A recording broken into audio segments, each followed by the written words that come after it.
ರಾಷ್ಟ್ರೀಯ ನಾಯಕ ಹಾಗೂ ಮಾದಿಗ ಸಮುದಾಯದ ಮುಖಂಡರಾದ ಮಂದಕೃಷ್ಣ ಮಾದಿಗರವರು ಹೇಳಿಕೆಯನ್ನು ಖಂಡಿಸುತ್ತೇವೆ ಅಂತ ವಾಲೆಚಂದ್ರಯ್ಯ ಹೇಳಿಕೆ ಕೊಟ್ಟಿದ್ದಾರೆ. ಮಂದಕೃಷ್ಣ ಮಾದಿಗರವರು ಇತ್ತೀಚೆಗೆ ಕೊರಟಗೆರೆಯಲ್ಲಿ ನಡೆದಂತಹ ಸಭೆಯಲ್ಲಿ ಹೇಳಿರುವ ಹೇಳಿಕೆಗೆ ದಲಿತ ಮುಖಂಡ ವಾಲೆಚಂದ್ರಯ್ಯ ಖಂಡಿಸಿದ್ದಾರೆ. ಪಟ್ಟಣದ ರಾಜೀವ್ ಭವನದಲ್ಲಿ ನಡೆದಂತಹ ಮಾಧ್ಯಮಗೋಷ್ಠಿಯಲ್ಲಿ ಮಾತನಾಡಿದ ವಾಲೆಚಂದ್ರಯ್ಯ ಕಿಡಿಕಾರಿದರು.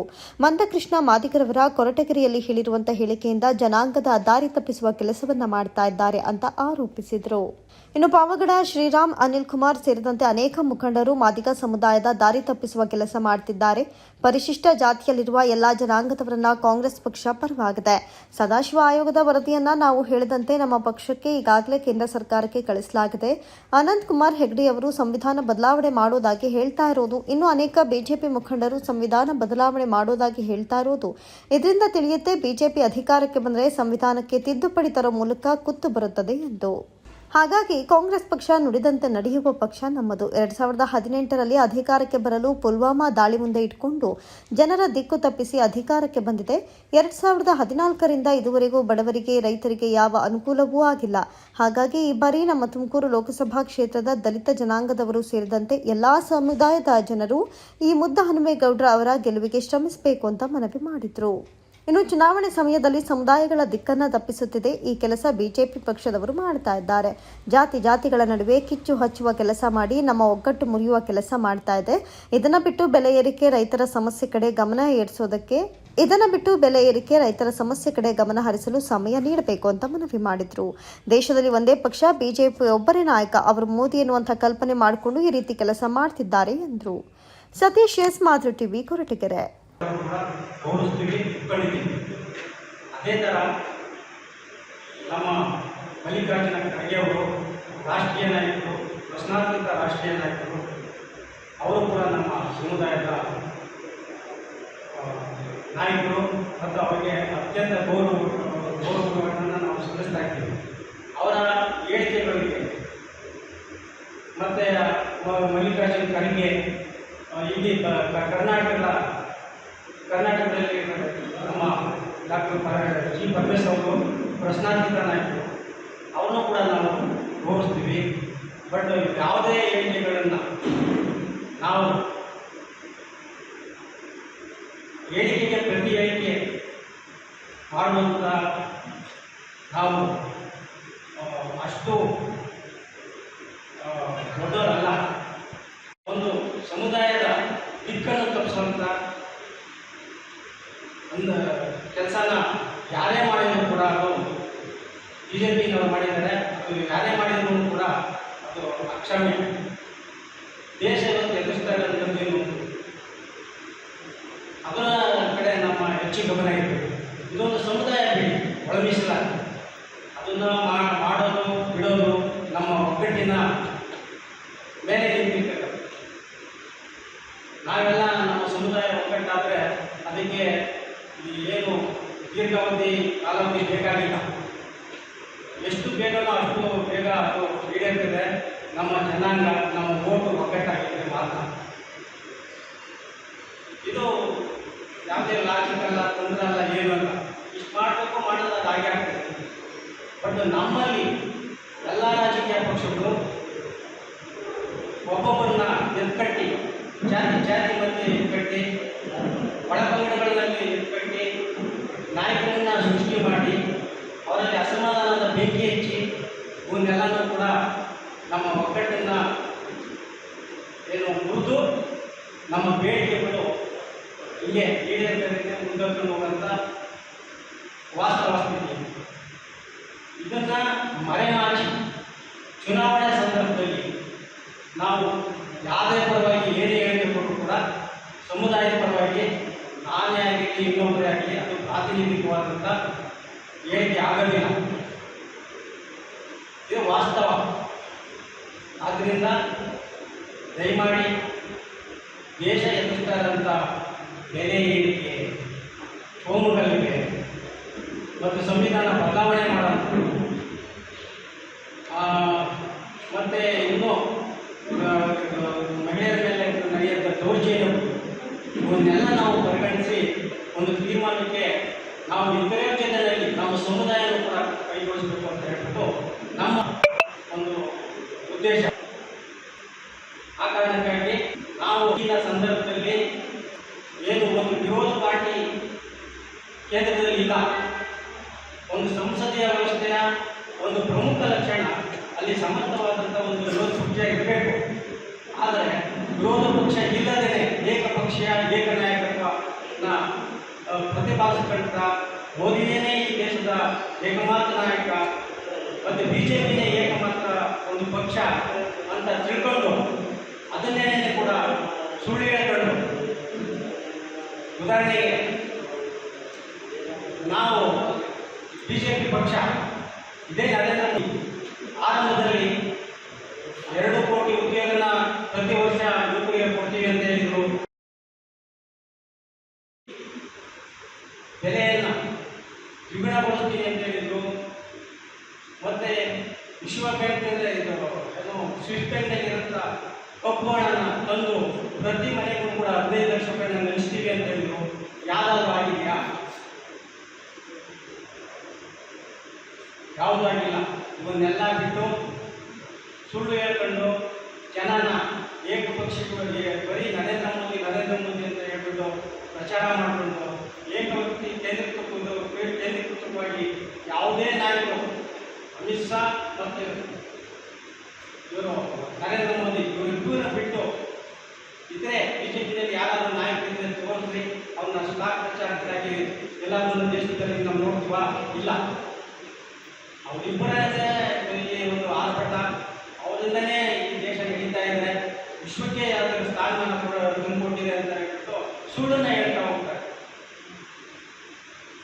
ಇವತ್ತು ಏನಾದರೂ ಕೂಡ ವಿಶ್ವದಲ್ಲೇ ಅವರು ಬಂದ್ ಮಾಡಿರೋದು ಅಂತಂದರೆ ಅದಾನಿ, ಅಂಬಾನಿ ಮತ್ತು ಇಂಥ ಕೆಲವು ಶ್ರೀಮಂತರನ್ನ ಕೋವಿಡ್ ಕಾಲದಲ್ಲಿ ಅವರು ಶ್ರೀಮಂತರಾಗವ್ರೆ ಅಂತಂದರೆ ಅವ್ರು ಯಾವ ಮೂಲದಲ್ಲಿ ದುಡ್ದವ್ರೆ ಅಂತ ಹೇಳ್ಬಿಟ್ಟು ಇಡೀ ಫ್ಯಾಕ್ಟ್ರಿ ಮತ್ತು ಎಲ್ಲ ಏನು ಕೆಲಸ ಮಾಡ್ತಕ್ಕಂಥ ಎಲ್ಲ ಫ್ಯಾಕ್ಟ್ರಿಗಳನ್ನು ಕೂಡ ಮುಚ್ಚಿರೋವಾಗ, ಕಾರ್ಮಿಕರು ಕೆಲಸ ಮಾಡ್ತಾರೆ ಮನೆಗಿರೋವಾಗ ಇವರು ಆದಾಯಗಳು ದ್ವಿಗುಣ ಆಗ್ತದೆ, ಟ್ರಿಪಲ್ ಆಗ್ತದೆ, ಅದೃಷ್ಟ ಆಗ್ತದೆ. ಹೆಂಗಾಯ್ತು? ಇದರ ಮೂಲ ಕಾರಣ ಏನು? ಚುನಾವಣಾ ಬಾಂಡ್ನಲ್ಲಿ ಎಷ್ಟು ಸಂಗ್ರಹ ಆಗಿದೆ, ಅದು ಲೆಕ್ಕ ಕೊಡೋಂಗಿಲ್ಲ, ಅದನ್ನು ಓಪನ್ ಮಾಡೋಂಗಿಲ್ಲ, ಮಾಹಿತಿಗೆ ಒಳಪಡೋದಿಲ್ಲ. ಇದೆಲ್ಲವೂ ಕೂಡ ಈ ಬಿಜೆಪಿ ಸರ್ಕಾರ ಮಾಡ್ತಾ ಬಂದಿದೆ. ಅದರಿಂದ ವಿರೋಧ ಪಕ್ಷಗಳನ್ನೇ ಇದು ಮುಂದಾಗ್ತಾ ಬಂದಿದೆ. ಇದೊಂದು ಸ್ವಲ್ಪ ಈ ನೆಕ್ಸ್ಟ್ ಎಲೆಕ್ಷನ್ನಲ್ಲಿ ಏನಾದರೂ ನರೇಂದ್ರ ಮೋದಿ ಬಂದರೆ ಇದು ಒಂದೇ ಎಲೆಕ್ಷನ್ನು, ಒಬ್ಬನೇ ನಾಯಕ, ಒಂದೇ ಪಾರ್ಟಿ ಆಗ್ತದೆ. ಇದು ನಮಗೆ ಬೇಕಾ? ಇದು ಪ್ರಜಾಪ್ರಭುತ್ವ ವ್ಯವಸ್ಥೆನಾ? ಈ ರಾಜ್ಯದಲ್ಲಿ ಯತ್ನಾಳ್ ಅಂತವರು, ಅನಂತಕುಮಾರ್ ಹೆಗಡೆ ಅಂತವರು, ಸುಮಾರು ಜನ ಮೀಸಲಾತಿ ವಿರೋಧಿಗಳು, ಜಯಸೂರ್ಯ, ಶಿವಸೂರ್ಯ, ಇವರೆಲ್ಲರನ್ನೂ ಕೂಡ ಕೊಳ್ಳಿ ದೇವಗಳು ಅಂತ ನಮ್ಮ ತಾಯಿ ತಂದೆಗಳು ಹೇಳ್ತಾ ಇದ್ರು ಹಿಂದಿನ ಕಾಲದಲ್ಲಿ. ಕೊಳ್ಳಿ ದೇವ ಬಂದಂತೆ ಮಲ್ಕೊಂಬಂದೆ ಅಂತ ಹೇಳ್ತಿದ್ದೇನೆ, ಮಕ್ಕಳನ್ನ ಮುಚ್ಚಿಸಿ ಮಲಗಿದ್ರು ಮಕ್ಕಳನ್ನ. ಅದೇ ಥರ ಇವರು ಸಾಮರಸ್ಯ ಹಚ್ಕೊಂಬರ್ತಾರೆ, ಸಾಮರಸ್ಯಕ್ಕೆ ಕೊಳ್ಳಿ ಹಚ್ಕೊಂಬರ್ತಾ ಇದ್ದಾರೆ. ಅನಂತಕುಮಾರ್ ಹೆಗಡೆ, ತೇಜಸ್ವಿ ಸೂರ್ಯ, ಇನ್ನೇ ಈ ಕಡೆ ಬಿಜೆಪಿಯಲ್ಲಿ ಯತ್ನಾಳ್ ಅಂತ ಅವ್ರಿಗೆ ಹಿಂದೂ ಮುಂದೆ ಏನಿಲ್ಲ, ಹಿಂದುತ್ವ ಏನು ಹಿಂದುತ್ವ? ನಾವೇನೇ ಜಾಸ್ತಿ ದೇವಸ್ಥಾನ ಹೋಗ್ಬೇಕು, ಗಂಜಾತಿಗಳು ಮತ್ತು ಕೆಳವರ್ಗಗಳು ಅವ್ರು ಏನಿಲ್ಲ, ಗಂಟೆ ಆಡಾಡ್ಸೋದು. ಆ ಕಾರಣಕ್ಕಾಗಿ ದಯಮಾಡಿ ಈ ಬಾರಿ ನಾವು ಈ ದಲಿತ ಪರ ಸಂಘಟನೆಗಳು ಮತ್ತು ಬಾಲಿಗ ಸಮುದಾಯ ಮತ್ತು ಛಲವಾದಿ ಸಮುದಾಯ ಇವೆರಡರ ಪ್ರಾತಿನಿಧಿಕವಾಗಿ ನಾನು ಈ ಬಾರಿ ಕಾಂಗ್ರೆಸ್ ಬಂದರೆ ಮಾತ್ರ ಈ ದೇಶಕ್ಕೆ ಉಳಿವು ಮತ್ತು ದಲಿತರು, ಹಿಂದುಳಿದವರು ಮತ್ತು ಅಲ್ಪಸಂಖ್ಯಾತರ ಭವಿಷ್ಯ ಉಜ್ವಲವಾಗಿರ್ತದೆ ಅಂತ ಹೇಳ್ತಾ ನನ್ನ ರಾಜಭವನದಲ್ಲಿ ಒಂದು ಪತ್ರಿಕಾ ಗೋಷ್ಠಿನ ಕರೆದಿದ್ದೀವಿ. ಇದರ ಸ್ವಾಗತ ಮೂಲಕ ನಿಮ್ಮ ಜೊತೆಯಲ್ಲಿ ಆಗಮಿಸ್ತಕ್ಕಂಥ ಎಲ್ಲ ದಲಿತ ಪರ ಮುಖಂಡರು, ಜನಾಂಗದ ಮುಖಂಡರು ಇವ್ರನ್ನ ಸ್ವಾಗತ ಮೂಲಕ ಏನು ಇವತ್ತು ಒಂದು ಪತ್ರಿಕಾ ಸದನ ಕರೆದಿದ್ದೀವಿ. ಪ್ರಮುಖವಾದ ವಿಷಯ ಅಂದರೆ ಮೊನ್ನೆ ಮಲಗಿರಿಗೆ ಬಂದಂಥ ಮಂದಕೃಷ್ಣ ಮಾದಿಗ ಅವರು ರಾಷ್ಟ್ರೀಯ ಅಧ್ಯಕ್ಷರು, ಅವರು ಅನಿಲ್ ಕುಮಾರ್ ಅವರು ಮತ್ತು ಬಾಬಾ ಶ್ರೀರಾಮ್ ಅವರು ಸುಮ್ಮನೆ ಅನಾವಶ್ಯಕವಾಗಿ ಬಂದು ಜನಾಂಗನ ಡಿಬೇಟ್ ಮಾಡ್ತಾರೆ.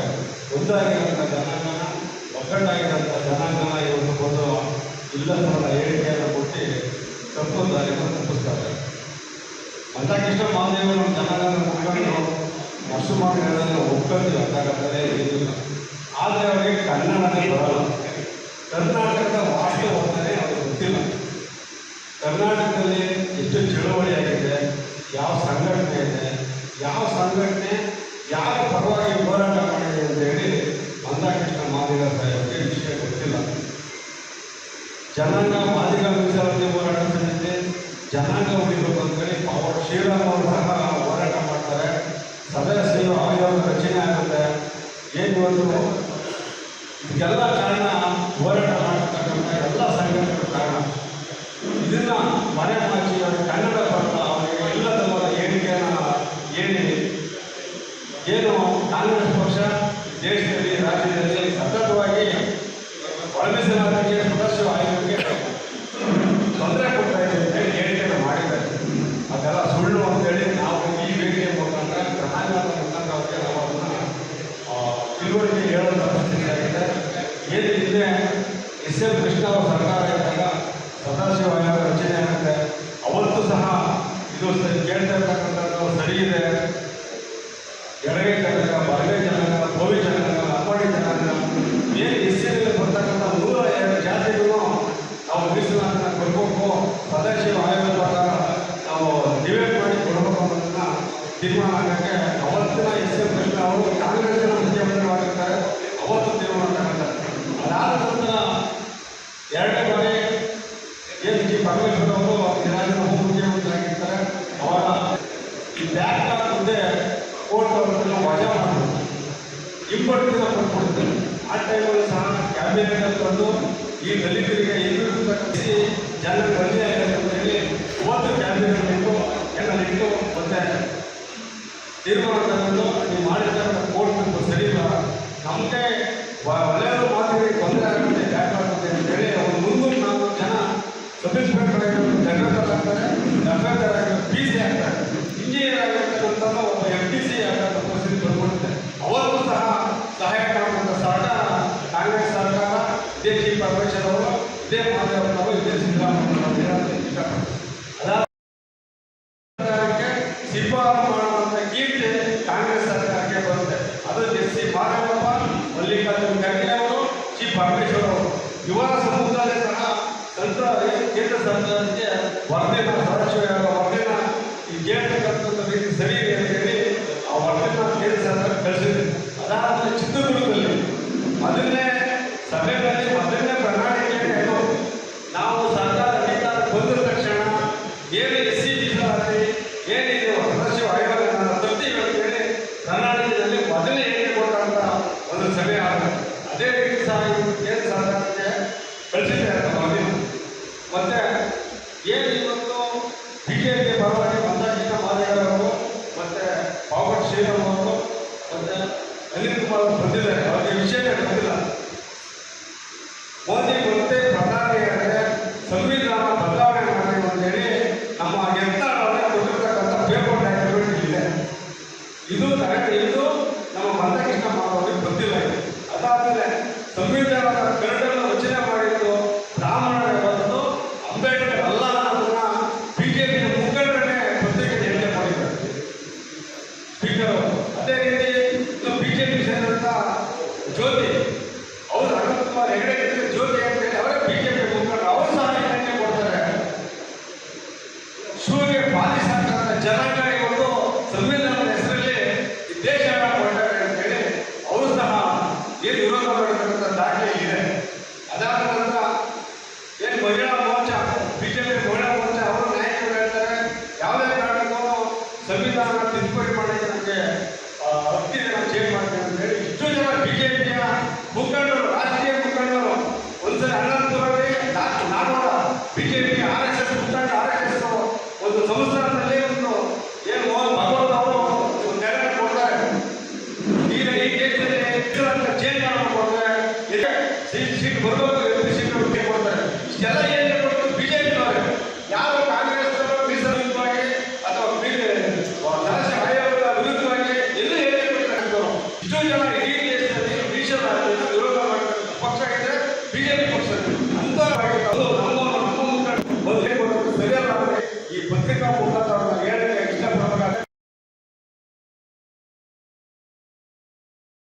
ಪರಮೇಶ್ವರ್ ಅವರು ರಾಜಕಾರಣಿಗೆ ಒಂದು 40 ವರ್ಷಗಳಾಗಿದೆ.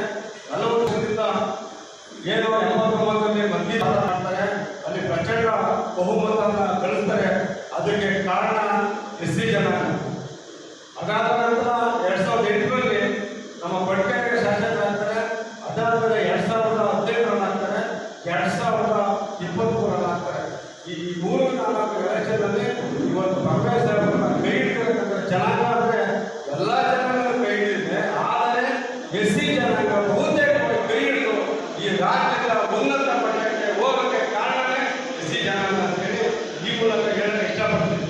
ಏನು ಇವತ್ತು ಕಾಂಗ್ರೆಸ್ ಪಕ್ಷ 140 ವರ್ಷ ಇತಿಹಾಸ ಹೊಂದಿದೆ. ಇತಿಹಾಸ ಹೊಂದಿರತಕ್ಕಂಥ ಕಾಂಗ್ರೆಸ್ ಪಕ್ಷ ಈ ದೇಶ ಸ್ವತಂತ್ರ ಆದಮೇಲೆ 60 ವರ್ಷ ಈ ದೇಶ ಆಳ್ವಿಕೆ ಮಾಡಿದೆ. ಸನ್ಮಾನ್ಯ ಇಂದಿರಾ ಗಾಂಧಿ 15 ವರ್ಷ, ಜವಾಹರ್ಲಾಲ್ ನೆಹರು ಅವರು, ಮನಮೋಹನ್ ಸಿಂಗ್ ಅವರು, ನರಸಿಂಹ ಮತ್ತೆ ಮನಮೋಹನ್ ಸಿಂಗ್ ಅವರು ಇದೆಲ್ಲ ಆಳ್ವಿಕೆ ಮಾಡಿರ್ತಕ್ಕಂಥ ಕಾಲದಲ್ಲಿ ಯಾವತ್ತೂ ದಲಿತರಿಗೆ, ಹಿಂದುಳಿದವರಿಗೆ, ಬಡವರಿಗೆ ಯಾವತ್ತೂ ಅನ್ಯಾಯ ಆಗಿಲ್ಲ. ಇವತ್ತು ಕಾಂಗ್ರೆಸ್ ಪಕ್ಷ 60 ವರ್ಷ ದೇಶ ಆಳಿದ ಅಂತಂದು ಪಂಚವಾರ್ಷಿಕ ಯೋಜನೆ ತಂದು ದಲಿತ ಉದ್ಧಾರ ಆಗಬೇಕು, ರೈತ ಉದ್ಧಾರ ಆಗಬೇಕು, ದೇಶದಲ್ಲಿರ್ತಕ್ಕಂಥ ಬಡತನ ಹೋಗಬೇಕು ಅಂತೇಳಿ ಎಲ್ಲ 60 ವರ್ಷ ಅಧಿಕಾರದಲ್ಲಿ ದೇಶದ ಮಾಡಿರುವಂಥ ಪಕ್ಷ ಕಾಂಗ್ರೆಸ್ ಪಕ್ಷ. 60-67ರಲ್ಲಿ ದೇಶಕ್ಕೆ ಬರಗಾಲ ಬರುತ್ತೆ. ಆ ಬರಗಾಲ ಬರುವಂಥ ದಿನದಲ್ಲಿ ಸನ್ಮಾನ್ಯ ಇಂದಿರಾ ಗಾಂಧಿ ಅವರು ಇಡೀ ದೇಶಕ್ಕೆ ಕೆಂಪು ಜೋಳನ ಕೊಡ್ತಾರೆ. ಆ ಕೆಂಪು ಜೋಳನ ನೆನೆಸ್ಕೊಂಡ್ರೆ ಇವತ್ತು ಕಾಂಗ್ರೆಸ್ ಪಕ್ಷಕ್ಕೆ ಇಷ್ಟು ಜನಾಂಗ ಒಂದು 100ಕ್ಕೆ 30-40% ಓಟ್ ಹಾಕ್ತಾರೆ ಅಂದರೆ ಅವತ್ತು ನಮ್ಮ ಹಸಿವು, ನಮ್ಮ ಹೊಟ್ಟೆ, ನಮಗೆ ಅನ್ನ ಕೊಟ್ಟಂಥ ಪಕ್ಷ ಇದ್ದರೆ ಇವತ್ತು ಕಾಂಗ್ರೆಸ್ ಪಕ್ಷ. ಅದನ್ನ ಈ ದೇಶದಲ್ಲಿ, ಈ ಜಿಲ್ಲೆಯಲ್ಲಿ, ರಾಜ್ಯದಲ್ಲಿ ಜನ ನೆನೆಸಬೇಕಾಗುತ್ತೆ. ಅದೇ ರೀತಿ ಇವತ್ತು 2023ರಲ್ಲಿ ನಮ್ಮ 135 ಸೀಟ್ ಕಾಂಗ್ರೆಸ್ ಪಕ್ಷ ಅಧಿಕಾರಕ್ಕೆ ಬಂದಿದೆ. ಅದಕ್ಕೆ ಜಿಲ್ಲೆ ಎಲ್ಲರೂ ಕಾರಣಕರ್ತರಾಗ್ತದೆ. ನಮ್ಮ ತಾಲೂಕಲ್ಲೂ ಸಹ ಇವತ್ತೇನು ಜಿ ಪರಮೇಶ್ವರ್ ಅವರನ್ನು ಆಯ್ಕೆ ಮಾಡಿದ್ದೀವಿ.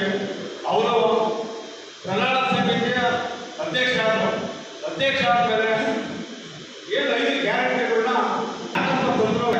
ಅವ್ರು ದಲಿತ ಮುಖಂಡರು ಉಪಮುಖ್ಯಮಂತ್ರಿ ಆಗಿದ್ದು, 3 ಸರಿ ಗೃಹಮಂತ್ರಿ ಆಗಿದ್ದು, ಅವ್ರಿಗೆ ಏನಪ್ಪ ಅರಿವಾಯಿತು ಅಂದರೆ ನಾನೊಬ್ಬ ದಲಿತರಾಗಿ ಈ ರಾಜ್ಯದಲ್ಲಿ ಎಷ್ಟೇ ದಲಿತರಿದ್ದಾರೆ, ಎಷ್ಟೇ ಬಡವರಿದ್ದಾರೆ, ಎಷ್ಟೇ ರೈತರಿದ್ದಾರೆ, ಎಷ್ಟೇ ಹಿಂದುಳಿದರಿದ್ದಾರೆ, ಎಷ್ಟೇ ಅಲ್ಪಸಂಖ್ಯಾತರಿದ್ದಾರೆ, ಅವ್ರಿಗೆ ನಾನು ಏನಾರ ಕೊಡುಗೆ ಪ್ರಣಾಳಿಕೆಯಲ್ಲಿ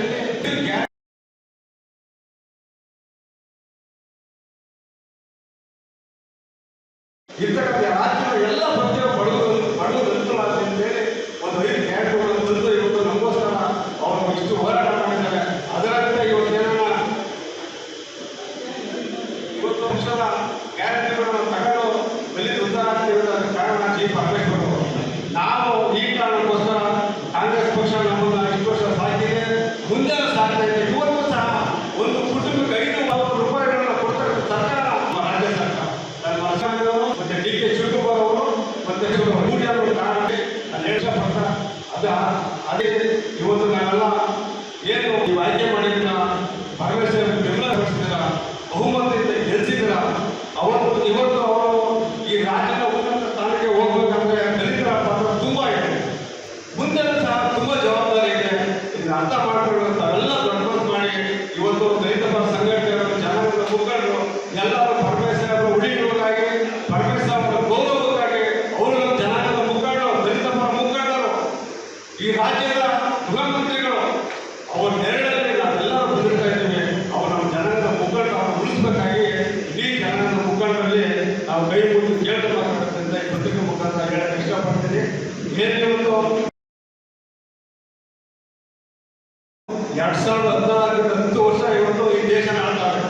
ನಿಮಗೆಲ್ಲ ಗೊತ್ತಿರೋಂಥ ವಿಷಯನೇ. 14ರಲ್ಲಿ ಸರ್ಕಾರ ಅಧಿಕಾರಕ್ಕೆ ಬರಕ್ಕೆ ಏನು ಇಡೀ ಕಾಂಗ್ರೆಸ್ನವರು ಹೊರದೇಶದಲ್ಲಿ ಕಪ್ಪು ಹಣನ ಮುಚ್ಚಿಗೆ ತರ್ತಾರೆ, ದೇಶ ಲೂಟಿ ಕೊಡ್ತಾರೆ, ದೇಶದ ದುಡ್ಡನ್ನು ಅಲ್ಲಿಟ್ಟವ್ರೆ, ನಾವು ತಂದುಬಿಡ್ತೀವಿ. ಸರ್ಕಾರ ಬಂದ 100 ದಿನದೊಳಗಾಗಿ ನಾವು ಪ್ರತಿಯೊಬ್ಬ ಬಡವರ ಅಕೌಂಟ್ಗೆ 15 ಲಕ್ಷ ರೂಪಾಯಿ ದುಡ್ಡು ಹಾಕ್ತೀವಿ ಅಂತ ಹೇಳಿದ್ರು. ಈ ಥರ ಸುಳ್ಳು ಹೇಳಿಕೆಯನ್ನು ಕೊಟ್ಟು ಸರ್ಕಾರ ತಂದುಕೊಂಡ್ರು. ಈಗಿನ ತನಕ ಯಾವುದೇ ಒಬ್ಬ ಬಡವರಿಗೆ, ದಲಿತರಿಗೆ, ಅಲ್ಪಸಂಖ್ಯಾತರಿಗೆ 1 ರೂಪಾಯಿ ದುಡ್ಡನ್ನು ಹಾಕಿಲ್ಲ. ಇದೆಲ್ಲ ಗೊತ್ತಿರೋಂಥ ವಿಷಯ. ಅದಾದ ನಂತರ ಏನು 18 ನಾವು ಈ ದೇಶದ ಚುನಾವಣೆ ನಡೀತಾರೆ. ಪುಲ್ವಾಮಾ ದಾಳಿ